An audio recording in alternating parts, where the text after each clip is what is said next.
Okay, hi everyone. Thank you for joining us today and welcome to the latest instalment in our Keeping It Real webinar series. I'm Emma Bagshaw, Senior Medical Writer here at ViteAccess, and I will be hosting the session. Today we'll be talking about how to design a study app for a real-world study. So our aim for today's session is for you to leave with an understanding of why you might choose to use a digital application as a data capture tool for real-world research, and how the right app design can help you achieve your research objectives. Before we get stuck into things, I'd like to introduce you to our speakers. So I'm joined today by Jon Spinage and Amber Kudlac. Jon is the Chief Technology Officer here at ViteAccess. He has over 20 years of experience in managing software development projects in a number of regulated fields, both within and outside healthcare. Jon leads the development of technology and software for our research projects here at ViteAccess, which makes him our resident expert in all things study app design. Amber is Associate Director of Real World Evidence and Analytics. She is responsible for coordinating the analysis of data from our studies, so refining data specifications, managing data and conducting analyses, which enables us to draw conclusions and address our clients' research questions. Amber has over 13 years of experience in project management, data analysis and research reporting, both in pharma research consultancy and in the non-for-profit sector. So what's in store for today's session? I'm going to begin with a brief introduction to ViteAccess. I'll then hand over to Jon. He's going to talk to you about the importance of inclusive and accessible design when creating a study app. So how creating a study app that's user-friendly and intuitive can help to promote recruitment and ongoing engagement, not only among participants with particular accessibility challenges, but also among the wider study population. Amber will then take you through data standardization. So she'll be discussing how, when designing a study app, you should have at the forefront of your mind its function as a data capture and processing tool. So she'll give you some considerations for how the right app design can limit opportunities for erroneous data entry and help to ensure standardization of data output. So improving ease of analysis and widening the usability of the data set. We'll then pass back to Jon, who will conclude the main part of the webinar with a discussion about how app design can help to boost participant engagement with a study and thus improve the amount and the completeness of data for analysis. At the end of the webinar, we'll have a question and answer session. So please feel free to submit your questions at any time. You should see a Q&A box in the side panel of the webinar window. Okay, let's start with a little bit about us. ViteAccess is a patient-centric research organisation specialising in real-world primary data collection. We work closely with our clients to design and execute research projects that put patients and their caregivers first. So that might be a cross-sectional survey that asks caregivers about their quality of life, or a long-term study collecting data from patients about their experiences of living with and managing their conditions. Our key expertise is in these areas you see on screen. So real-world evidence, analytics, HUR and market access, patient-centered outcomes, and localization. Bringing these functions together enables us to design and run global real-world studies that generate reliable and relevant data. We're well placed to talk about today's subject. Our clients tend to come to us because they want to engage with and learn from patients, caregivers, and clinicians.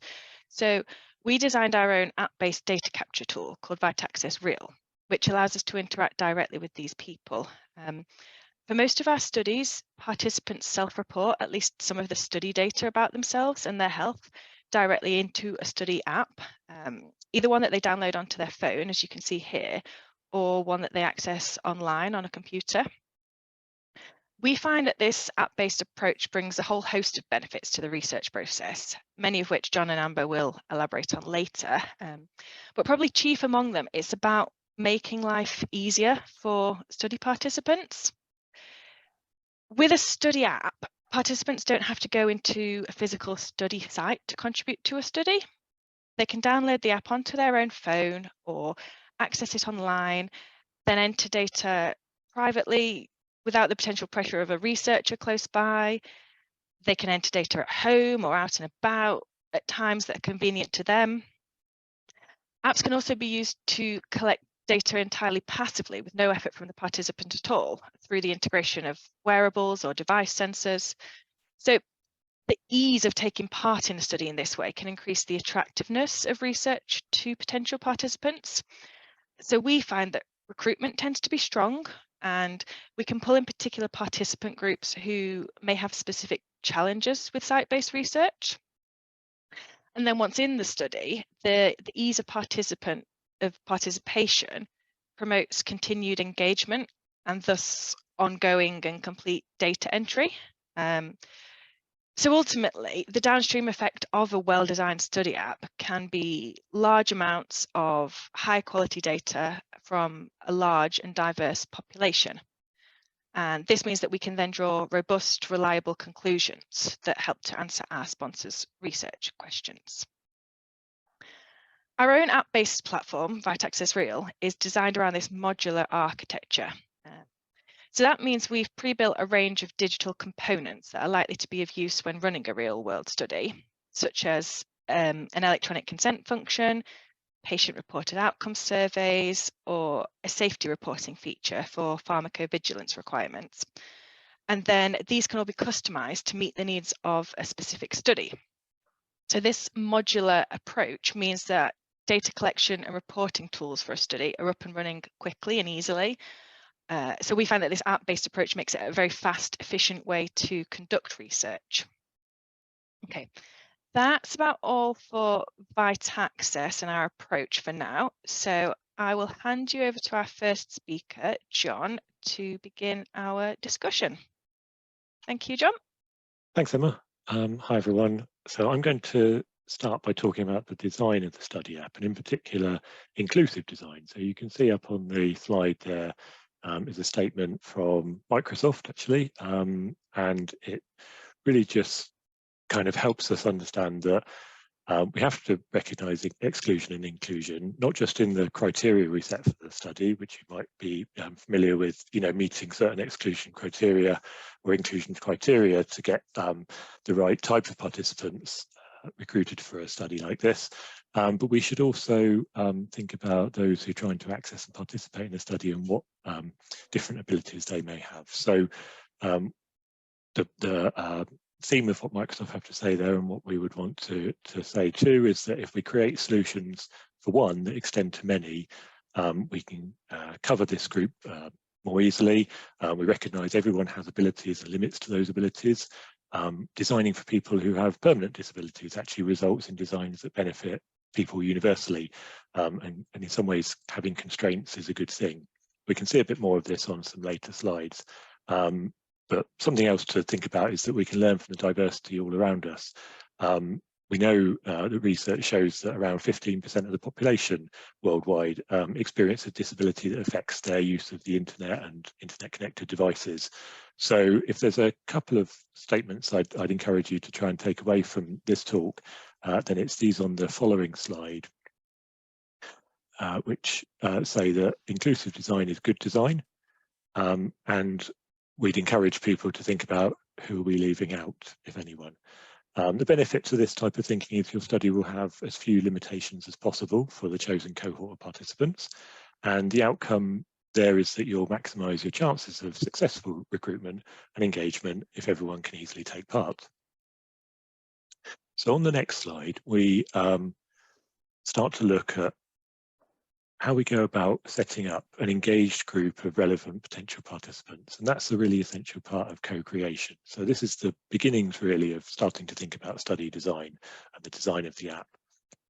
Now at ViteAccess, we've got an internal unit devoted to this activity, and they manage both professional key opinion leaders, etc., but also lay patients and volunteers who have no specific conditions. So we try to gather feedback from the general population and more specific populations. From this, we can start to create what we, in the sort of the world of user experience, which is a sort of a part of the IT world, what we call personas. But some of you, perhaps on this call, might be more used to terms like vignettes in qualitative research. It's a pretty similar idea. They're basically a hypothetical archetype of actual users, which means they're a combined representation of the needs, desires, and difficulties of groups of people that share some common traits.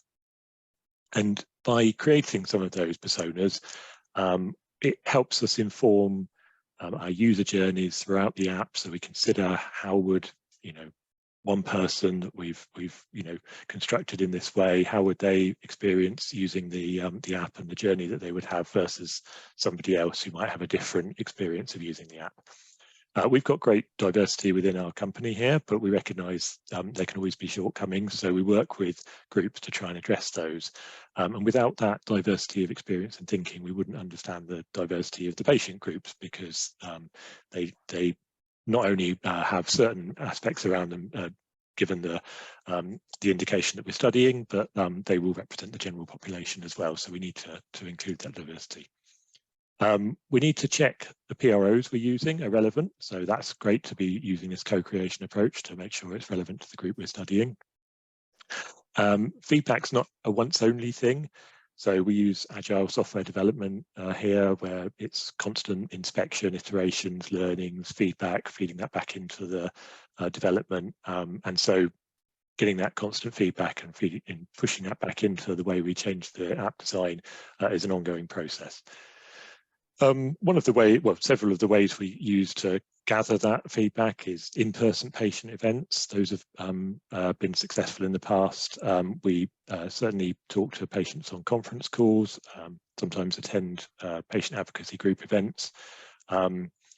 Sometimes we can even take screen recordings of real users using the apps, and if we're in person, we can sort of see that happening as well. And that's really informative, and we'll touch on that a little bit later on. But we should think about what we know about the cohort. So, for example, age, we know that affects the understanding of text that we might use within the app itself. So there'll be plenty of text content in some of these apps. Might need to think about, are children involved? We've done studies that have involved children, and we need to think about how they would understand some of that text as well. But the other statistic that's interesting, around 10% of the UK population, 6.3 million people, have dyslexia of some form. And there's another statistic that 1 in 6 adults has a reading level that's similar to that of an 11-year-old. In America, maybe more like 7th or 8th grade. So we know that there's potentially some limitation as to their understanding of some of that text content. Naturally, we might use medical terms. We need to keep those as simple as possible. And it might have been Einstein who said everything should be made as simple as possible, but no simpler. So we're kind of aiming for that level. Also really important to get localization experts involved. We want to avoid any Anglo-American bias in the text that we create. So in Vitaccess, we've got linguistic validation experts who can look at this in what they call a translatability assessment. And that makes sure that we're using language, typically the source language that we begin from will be American or UK English, and we want to make sure that that's easily translatable into other languages and doesn't include any bias from the start. There's quite a lot of examples that you're probably familiar with global brands creating names that are accidentally offensive or confusing in some other language. Those are really sort of standout examples, I guess, but also just using smaller things like idiomatic phrases or something that non-native speakers might just find hard to understand. We need to try to avoid that as well. So just quickly giving some examples we found when we've done some previous research on this. People's use of limbs. We've worked with patients who had neuropathy affecting the control of their hands. So that made scrolling and fine motor control difficult. That's something you do a lot on a mobile app, so need to be aware of that. Tiredness, worked with some patients who had an autoimmune condition that basically made their muscles quite weak and caused them significant tiredness. They couldn't sit for long periods. They also had difficulties with their eyelids drooping, affecting their vision, especially in the up and down direction, actually, rather than left and right, which affects things a lot when you're scanning a screen or using slider controls. We studied a group that were experiencing migraine. They couldn't look at a screen for sometimes days at a time, and certainly wouldn't want to look at it while they're having a migraine attack. So reporting symptoms via a device like that would be very challenging for them. But I think we can all see that even having the device at all or access to the internet could possibly be a barrier at some level for participants. So we need to check in with what are typical users, age groups, socioeconomic groups, etc. Moving on to the next one, which talks a bit more about accessibility standards and resources. So it's important to know a few things here, because there are definitely some things that can sort of catch you out if you're designing a study app and you're not sort of attending to some of these standards. There's an accessibility standard. The internationally recognized one is WCAG 2.1, and most people try to conform to about AA or AA+ on that. If you look at the UK government site at gov.uk, that's a really good example of that in action, and that's probably more like AAA standard. And you can look at other companies who've done very well on some of this stuff. Microsoft have led the way using their inclusive design principles, but Google have done similar things with their material design principles. They're very keen to make sure that their standards are as high as possible as well. The other side to it is non-conformance. You might think, well, what happens if you don't meet that level? We've seen some recent legal cases where companies such as Domino's Pizza that had an app where it encouraged the use of discount vouchers, but somebody who was blind couldn't apply those vouchers because of the type of technology they used to access that app. And a case was successfully brought against the app that they were using to order pizzas. So there's other situations like Netflix have had issues where they've effectively unwittingly denied deaf subscribers equal enjoyment and access to their site because of the limited closed captioning on movie selection. So there's quite a lot of legislation worldwide around this type of thing. The ADA, Americans with Disabilities Act in the US, which was amended in 2008 with the Internet in mind. And it isn't always very explicit about what is compliant and what isn't compliant. So it pays to be pretty careful with this sort of thing. The next slide is one of my favourite slides, actually, and perhaps something that might be worth sort of trying to take away, certainly in terms of the way you think about these things. We can say that far from being something that's added when we consider accessibility is really something we need to ensure isn't removed from the process. So, for example, testing things like assistive technology, screen readers, etc., in the quality assurance or testing process. There are some automated continuous integration techniques that are available to developers now for that. But really important is asking real users how they get on with the use of the app. What you can see on the screen on the right-hand side there is what we call persona spectrums. So this helps us consider how the same issue affects different people, but at different times and in different ways. So we can see the example labelled here, for example, there. That's by designing for somebody who's hard of hearing. We can also make it easier for those using the same app, the same experience, but they find themselves in a noisy environment. So you've got the bartender there, for example, or somebody on a building site maybe, where you can't have your volume switched on. In fact, actually, it's even helpful for maybe a child who's still learning to read, that if we try and make these things very straightforward to to all users, then that's even more straightforward for children as well who may want to take part. Another great example here is the idea of somebody who's lost the use of one arm. Therefore, they always need one-handed access to screens, which can be a challenge when you're designing mobile apps. But that also solves for people who have temporary arm injuries, or indeed anybody who's tried doing activities as a new parent where they've got a baby more or less attached to them for the best part of a year in the first stage of their life, and most things you're doing there are one-handed. But even just somebody walking their dog on a lead, could be another example of one-handed use. So I think that brings me about to the end of the slides I had on that section. Great. Thank you, John. In that case, we'll pass over to Amber to talk to you about data standardization. Okay, hello everyone. So what I want to talk about is just how to make things simpler and easier for the researcher, the person who's going to be using that data that's collected. So we're going to talk about the things, how to capture it from the back end, what we see behind the interface that the user is using, and all the way through to making it a more streamlined and standardized process through to data analysis. So if we pop onto the next slide, what we want to talk about is being able to utilize existing frameworks. I mean, not that we can avoid using bespoke questions, we might need to answer some of our research questions, but there are a lot of frameworks and standardized ways that people have put out there to collect real world data, especially if that's something that we want to use in our apps. We'll talk a little about creating data specifications to make sure that what we design in the back end, what we're capturing, is fit for purpose at the other analytic end. We want to talk about standardizing the data capture and trying to introduce things like validation, minimizing errors, and minimizing missing data into the actual design of the app itself.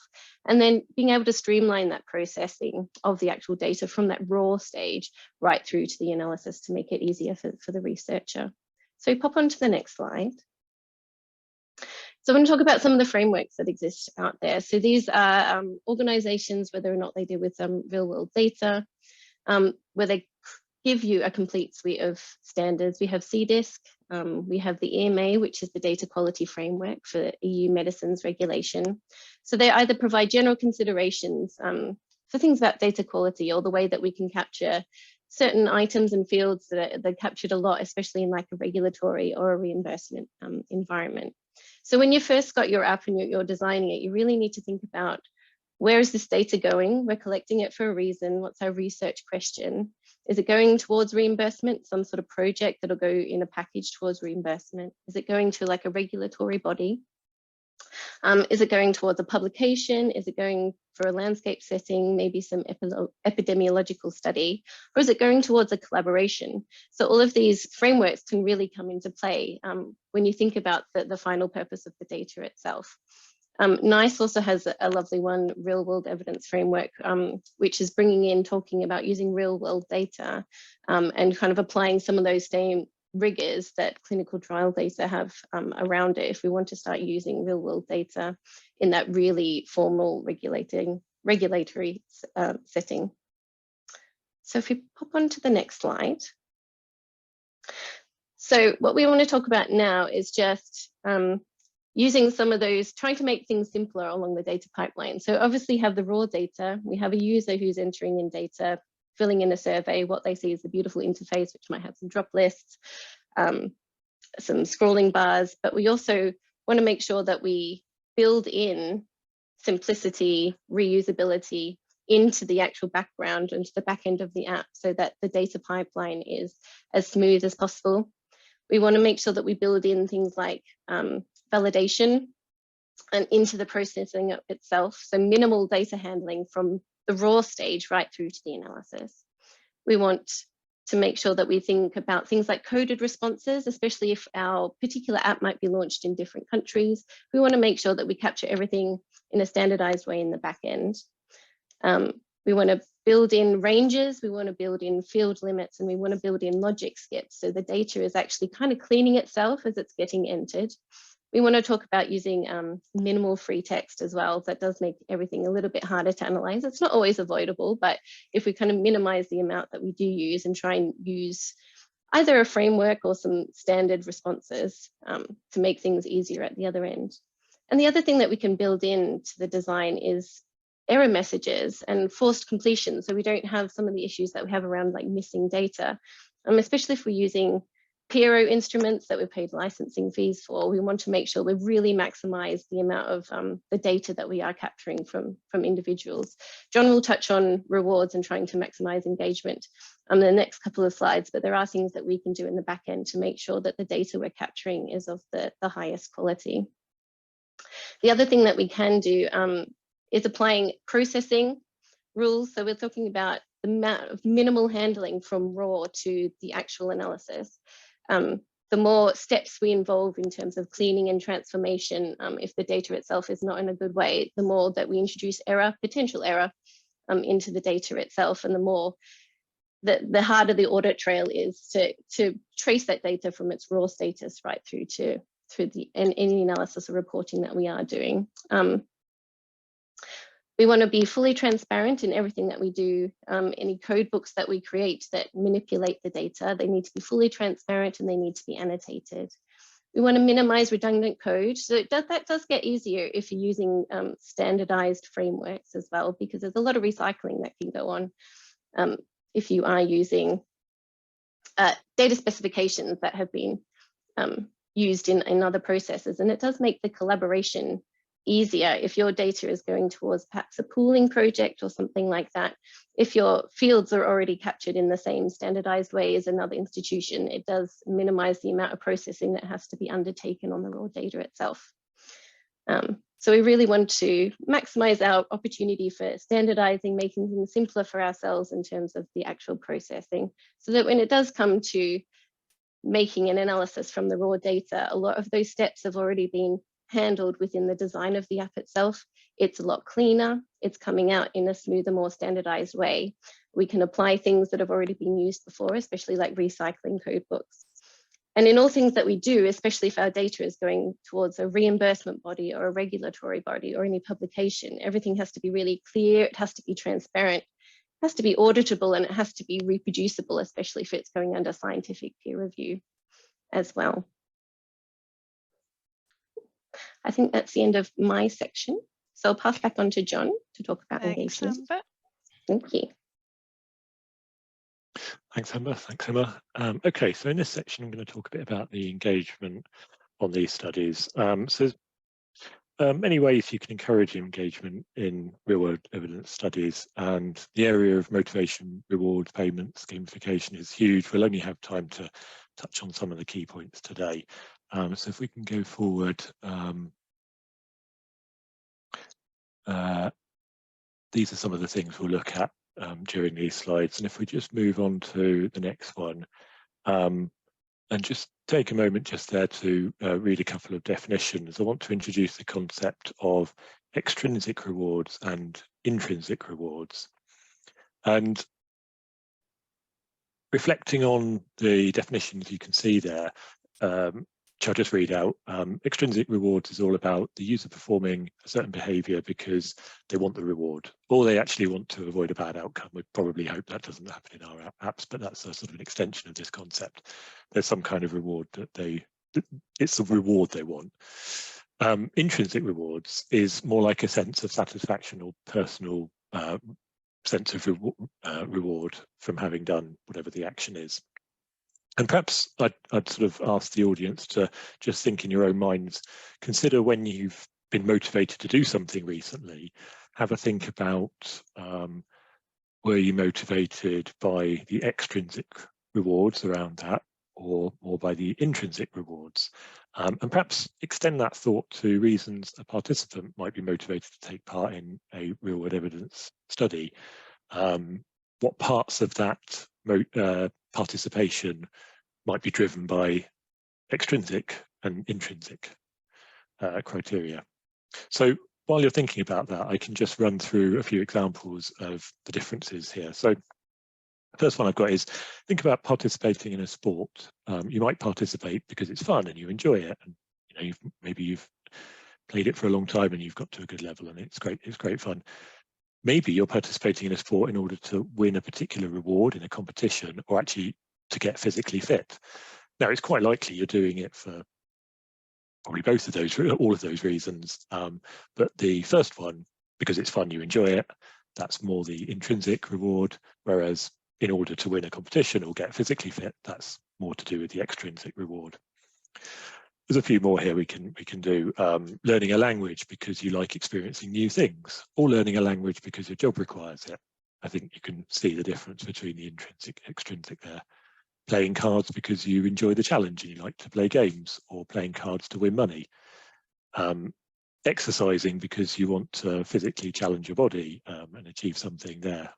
Or exercise because you want to lose weight or fit into a particular outfit for a certain occasion.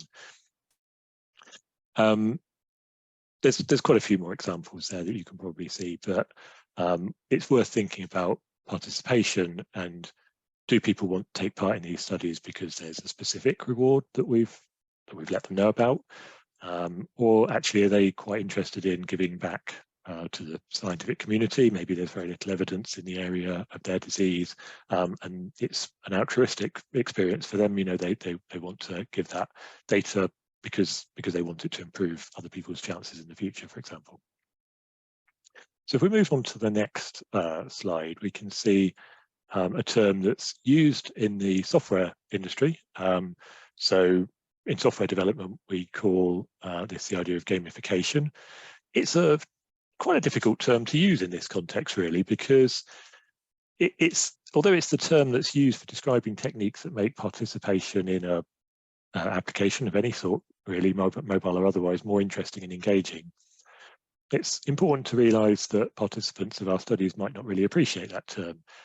If you've got a life-limiting condition, you probably don't feel it's appropriate to gamify the experience of a study like this. So we need to be really sensitive about that. And it's another example of where it's really important to talk to those research groups we mentioned earlier, the patient advocacy groups and patients who already experience this disease, to find out some more information from them about how they think they and anybody else that they know in the same situation would think about that. But there's some basic elements on gamification that ought to be there, otherwise it won't feel like a fun experience or be particularly understandable and motivating. It can be quite simple. Even the onboarding activity can be gamified somewhat, so you can have a sort of mission style approach to getting through the informed consent and doing all the steps that you need to get yourself into the app and registered and onboarded. And you can learn about the study as you enter, welcome you to a community perhaps about it, watch videos that might have animations or options to replay things that you've missed the first time around, and all those things can help in creating a sort of mission style experience. Move on to the next slide. We can see that rewards and payments are pretty powerful tools for engagement, but as we know, with great power comes great responsibility, so we need to think about how we implement that. Rewards don't have to be financial, but where they are, we need to consider a few things. Do the terms of the payment adhere to any standard operating procedures that the sponsor may have? We've got to ensure the value of the payments in line with whatever the sponsor's fair market value rates are. And there are some other things that can be country specific about payments. There are some restrictions in France, for example, about what we can do around payments, and it's worth knowing about those and speaking to experts who've done this before to make sure that you don't run into issues. Most important, need to ensure the value and the terms of payment are considered ethically appropriate, and that will be considered in the ethics submission. They shouldn't be designed to incentivize someone to take part, rather they should be more as a thank you for taking part. We need to think about fairness. It should be available to all participants. Back to my earlier examples about accessibility and the discount voucher example. Do all participants have a bank account where they can use the funds? Or if it's Amazon vouchers, do they have Amazon accounts in their country? Are there any alternatives we could use for them? Sometimes it can introduce quite a lot of manual effort making these voucher options, so we need to think about what's involved there. Be a bit wary about edge cases. We got some feedback on a recent study that a parent didn't want to participate in a study with only one of their children until it was possible to participate with both children, as it wouldn't have been fair to both children because the rewards weren't equally distributed. Also, thinking about international studies, different levels of disposable income, sort of cross-country comparison there means the value of financial rewards can be different for different people in different areas. So we did a study a while back in beta thalassemia in the US and the UK. It had a financial reward scheme, and the amounts were probably would be considered to most in those countries relatively small, but the disease is quite common actually in people from North Africa, Middle East, India, Central Asia, Southeast Asia, for example. And had we expanded the study to cover those countries, we'd have needed to think about the reward level, because that could start to become a reasonably significant proportion of someone's, daily or weekly income. And you have to be mindful when it starts to be considered any sort of regular income. Some local tax authorities could consider it as such and then start to want to charge income tax on that. So there's a few things to think about financial rewards that changes the level of risk and bias as well. What if we later stop the financial rewards? We can expect that would have a really bad effect on participation, because once you've got them in place, people become used to them and expect that, and then they're less likely to take part if you did have to withdraw them. And actually you can end up with some unintended consequences around rewards. So there was a study back in 1970 by Richard Titmuss that argued that monetary compensation for donating blood might actually reduce the supply of it or crowd out donors. Other studies since have found that having very small payments for things can actually reduce the intrinsic motivation we talked about earlier to behave altruistically. And people are now starting to think about the exchange of their time and their effort, because you've introduced the concept of monetary value. So there's also some other things to consider around gaming the system, doing things only for the payment. Could that mean that people are rushing surveys, filling them out incorrectly? And there's some techniques we can use both on the front end of the app to try to discourage that, but also, Amber would be familiar with looking at some of the data and some of the time points on that and making sure that it doesn't look like somebody's, raced through surveys or done them, in a way that isn't consistent with how we think that would normally be done. So you might all be thinking, well, that sounds a bit of a concern. What are the alternatives here? Still thinking along the theme of financial payments, another thing to try is making charitable donations to a relevant charity. So maybe you've got this relevant patient advocacy group that I've mentioned a few times now. We've had great success doing that, getting them involved. The benefit is that it makes a feeling of community and can be more motivating, or at least as motivating as individual payments. Demonstrating the contribution is important to research, as I mentioned earlier. Trying to reiterate that both initially when joining, but also on an ongoing basis. We found participants are really interested in actually what the research is and really enjoy getting updates on that. We call them data nuggets, and we let participants know about them regularly. Any sort of update like that's really valuable for the participant to get regularly. They don't want it excessively, but as long as you're keeping them in touch. Just saying thank you to people. I mean, it's incredibly simple. May sound, like of course we should be doing this, but it's interesting. You can end up leaving this stuff out if you're not careful. Very effective. Just saying how well they've done at the end of a day or a week or a month, and how that's generally helped the overall statistics for the study. If you can make them a bit more tailored and personalised, then so much the better. A welcome back screen after being away for a while, makes people feel that it was worthwhile coming back. You can add updates to the app and new features as you go along to create excitement and interest. It's actually not a bad idea to not have everything on day one, but have a few things that are saved till a little bit later on. Maybe it's a new survey that appears after a period of time, or a profile page, or something that you can do later on. And of course you can go on with more detailed gamification techniques like having streaks or records or anything else like that. Anybody that's ever used the app Duolingo will be very familiar with the type of they're really masters at gamification, and they really do that very nicely. The only thing I'd say about that is just being careful about any loss of motivation that can happen with losing a streak, for example. So consider somebody who has to go to have their treatment done, or they've had an exacerbation in their symptoms on a given day. It would be really harsh on them if they lost their streak because of just being away for some reason that's related to their disease. And maybe you need to consider ways to have vouchers or streak freezes or whatever else it would be to be able to miss those days as needed. And you should talk to the research group you've got about that kind of thing and how likely it is. So if we just look at the things you can see there on the right, we can see there's one labelled stuff, which is relating to sort of payments, etc. That's actually considered one of the weakest at driving engagement. You might find that a bit surprising, but it's a sort of a blunt instrument, really. It can be quite quick to implement, though. But over years of development in the gaming industry, for example, developers have found that the things that really work quite powerfully are things around power and access and status, and they don't cost as much actually in direct outlay, although they may take longer to implement in the software development, and certainly take time to build up over a period.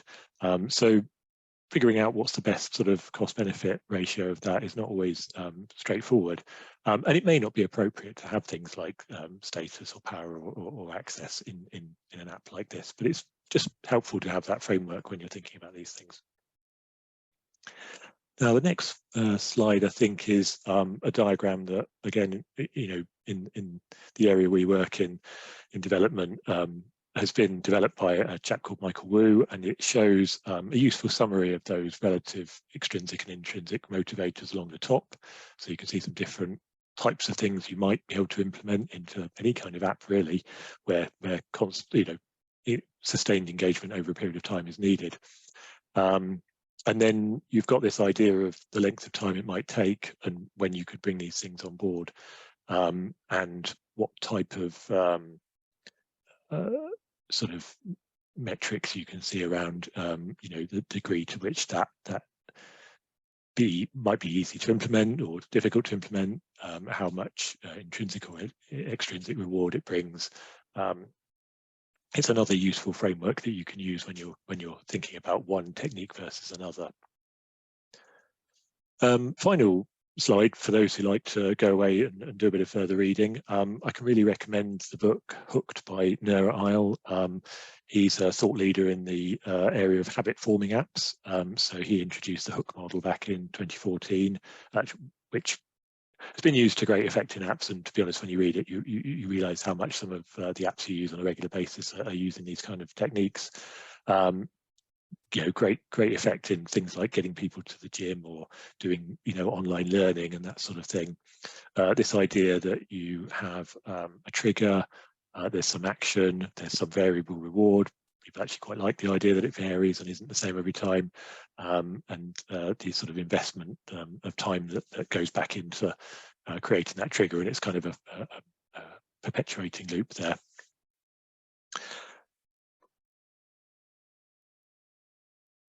I think that's about it for my slides now. So that's great. Thank you very much, John. That was really interesting. Okay, time for the Q&A section of today's webinar. So I'll see what questions we've had through so far. Feel free to continue submitting questions during this section. But in terms of what we've already got, so is there a minimum required number of study participants for implementing a study app to be efficient? Would anyone like to take that one, John? Try that one if you like. So I guess it depends, really. It's quite a hard one to think about the efficiency of it. I can probably talk a bit more about the minimum number required, I guess.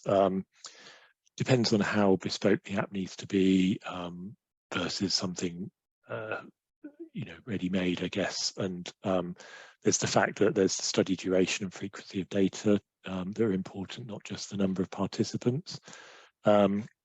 So when you think about the difference between a rare versus a common disease, you might think that there's quite a lot of worthwhile investment to make for what may seem like a relatively small number of people if it's a rare disease. Maybe, we've certainly worked in some diseases where there's been very little prior research done in that disease, and therefore having studies that we've done where there's been a few tens of people is still massively valuable, and you may be getting a lot of really good granular data from those people, so you're still not too concerned that the number might seem low. We've got other studies, where there's thousands of participants taking part, but this may be a bigger indication, maybe more research has already been done, and you actually want the statistical power that's kind of realized by having that extra participation. You can drill down into more areas and still have sufficiently large cohorts that you can make some statistical inference from those. So yeah, in the way that these questions often are, it sort of depends, really. Thanks, John. I think that was a useful answer. I suppose like number of participants is one of many factors when you're deciding whether it makes sense to do an app or not. I think we found like study duration and like frequency of data input is a big one as well, isn't it? Like we've had studies where it's 2 years long and you're collecting data every month, and therefore it makes sense to have an app just because you've got that, you wanted to get that longitudinal data. But then it also makes sense for really short studies where we've had 3 months, but you want to get data from people every single day. So like the convenience of having an app in their pocket that you can do every single day, then it's really worthwhile. So you kind of got to consider it for the individual study and like the requirements there. Okay, let's see what else we've got. I think we've got time for one or two more. What's our experience of patients reporting daily life with simple, easy questions versus often lengthy or burdensome but validated eCOAs? So I suppose that's to do with sort of weighing up whether you come up with bespoke questions for something or you use an instrument that's already out there, but it might be a bit more burdensome. Yeah, I think we've had good experience in both those areas. I think maybe the thing to think about is recognizing the overall burden on participants' time. So I think there's no getting around that some of the PROs that you see can be lengthy to administer. Unfortunately, they're not always that interesting always to do, and they are time consuming. I think it's just trying to make sure that there's not in one particular session too much burden on the participant. So if you've got a relatively lengthy PRO to administer perhaps once a month, don't put other questions that you could avoid with it. Just do it in that session, and then maybe on another session you can handle a few more of your bespoke or non eCOA ePro questions.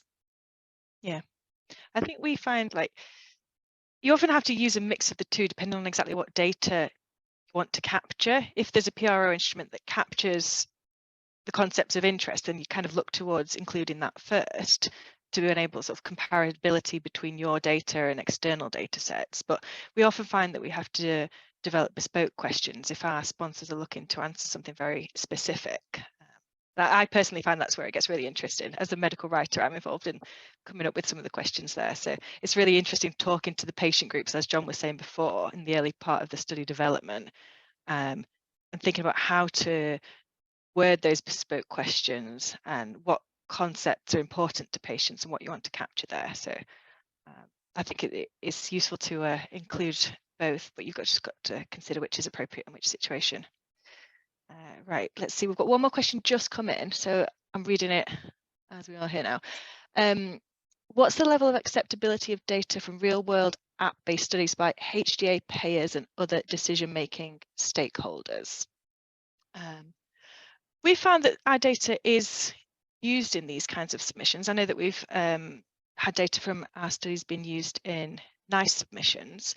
I suppose it all comes down to making sure you meet the requirements. Amber, do you have anything to say on that front in terms of data quality there? I think that comes back to those frameworks that we were talking about, like especially if it's real world evidence, but it's used in that more scientifically robust regulatory or reimbursement setting, then you need to make sure that you've followed those frameworks, that you're collecting the things that they want to be looking out for, and whatever is going to give that data set robustness when compared to a clinical trial data or anything like that, and just making sure that everything that you do has that transparent process. If there's any manipulations done on the data, that everything is reproducible and that it's of a quality that it'll be passable in any sort of manuscript or scientific peer review setting. Yeah, it does seem like generally those bodies are more accepting of this kind of data. They're recognizing that it benefits. does have a lot of these value. organizations, like with the guidance and the frameworks that you're talking about, the fact that they're even putting out these frameworks, they're recognizing the value, and it's just a question of trying to work out, okay, how do we standardize this? How do we know which are the appropriate settings to use real world data? And the organizations, I think, are trying to help us there by providing these guidance. So it's a question of finding what they are, following them, and yeah, I'd say that they are starting to accept this kind of data. It's just a question of making sure you're doing it properly and appropriately. Right, I think we're coming towards the end of the time there. So let's leave it there for now. If we haven't managed to answer any of your questions, we've got a note of them and we'll try and get back to people via email, those who've left their details or submitted questions in advance of the webinar. But if you do have further questions, please feel free to get in touch. You'll find our contact details on the final slide. So I think that just leaves me to say thank you for everyone for taking the time to join us today. And thank you to our speakers, Jon and Amber. We hope you enjoyed today's webinar, and we would love to see you at our next one, which is about data storytelling in real-world evidence, and that's in May. Look out for updates about that one via email or on our social media. You can also head to the ViteAccess website to sign up for that. If you'd like to catch up on any of our previous webinars, you can also watch those on demand on our website. They're all there for you to view whenever you want. So yeah, once again, thank you very much for everyone joining. Thanks to Amber and Jon. I'll wish you all a great day and goodbye. Thank you. Thanks, bye.